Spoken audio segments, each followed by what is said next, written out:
People usually say the Joker is crazy. That's the word that ends most conversations about him. It's short, it's convenient, and it lets us move on without asking anything uncomfortable. Because once someone is labeled crazy, we don't have to explain why people listen to them. We don't have to explain why they attract attention. And we don't have to explain why, somehow, they keep coming back. If the Joker lived today, would we really call him a villain right away? Or would we soften it a little? Would we say he's honest, unfiltered, just saying what others are afraid to say? We've heard those descriptions before, maybe not about him, but about someone like him. Most people think they understand the Joker. He breaks rules, he laughs at serious things, he says things that make other people uncomfortable.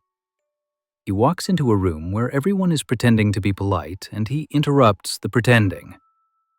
To some people that feels refreshing, to others it feels threatening, and to many it feels strangely entertaining. The Joker doesn't arrive quietly, but he also doesn't arrive without preparation. The room is usually already tense. People are already holding things in. He just gives those things a way out. That's why he doesn't feel foreign. He feels familiar, like a role we already recognize even if we don't like it. We tell ourselves he's extreme, that he's exaggerated, that he only belongs in stories. But the truth is, most exaggerated characters are exaggerations of something real. That's why the Joker doesn't need much explaining. People know who he is the moment he opens his mouth. They've seen this type before. When people talk about the Joker, they often focus on what he says. But what matters more is what happens to everyone else after he speaks. The room changes. Conversations shift. People become sharper, louder, more defensive. Things that were held back suddenly come out. Not always because they were ready, but because something pushed them. The Joker doesn't need to give instructions. He doesn't need to convince anyone of anything. He just needs to make the situation unstable. Once the balance is gone, people do the rest themselves. This is the part that's easy to miss.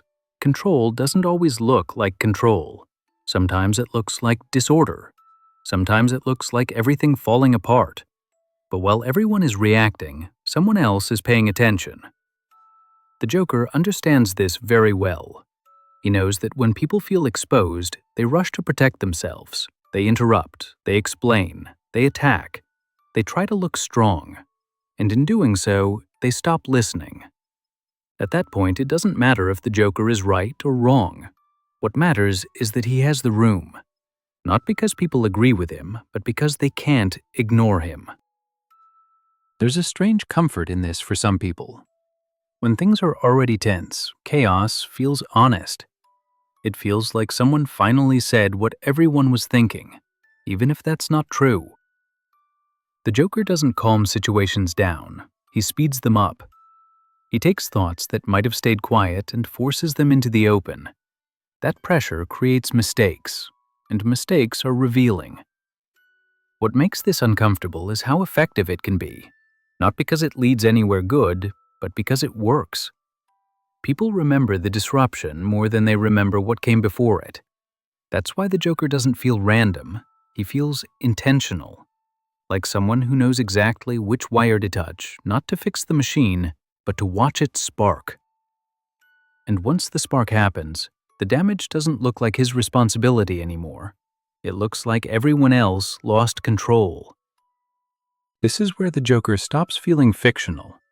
Because the pattern doesn't belong to stories, it belongs to rooms. Ordinary ones. Offices, families, friend groups, online spaces. Anywhere people gather and try to keep things polite. You don't meet the Joker as a villain. You meet him as someone who says they're just being real. Someone who claims they're tired of pretending. Someone who insists they're the only honest one in the room. They say things other people hesitate to say. They interrupt, they joke at the wrong moment. They point out weaknesses and call it truth. And when the room reacts, they lean back and watch. What they enjoy isn't the conversation, it's the reaction. the raised voices, the discomfort. The moment someone loses control and proves their point for them. They often say they hate fake people, but what they really seem to hate is calm. Calm rooms don't need disruption. Calm conversations don't give them anything to push against, so they push anyway. You'll notice how responsibility moves in these moments. Once people react, the focus shifts away from the person who caused the tension. Suddenly, the problem is how everyone else responded. You're too sensitive. Can't you take a joke? I'm just telling the truth. Those phrases appear almost on cue, and sometimes what they say isn't completely wrong. That's what makes it confusing. The small truth delivered at the worst possible moment can still feel like honesty. Even when the goal wasn't clarity but control, people around them often feel drained, not enlightened. Conversations feel louder but less clear. And yet these people are invited back again and again, because disruption is memorable and familiarity often gets mistaken for importance. This is the uncomfortable mirror. Not that people like this exist, but that they often feel normal, even expected, sometimes even necessary. At the time the Joker leaves, the room is usually louder than it was before. People are still talking, still explaining themselves, still arguing about what just happened. And somehow, the person who caused all of it is no longer the main topic. That's one of the neat tricks.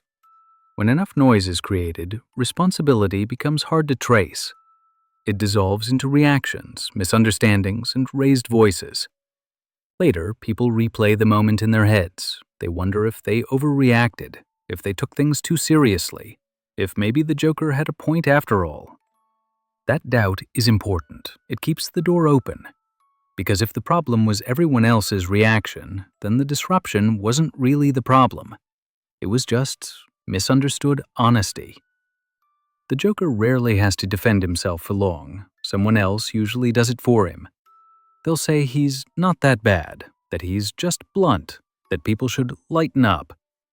It's interesting how quickly chaos becomes a personality trait instead of a behavior. Over time, the pattern repeats. The same tension, the same disruption, the same aftermath.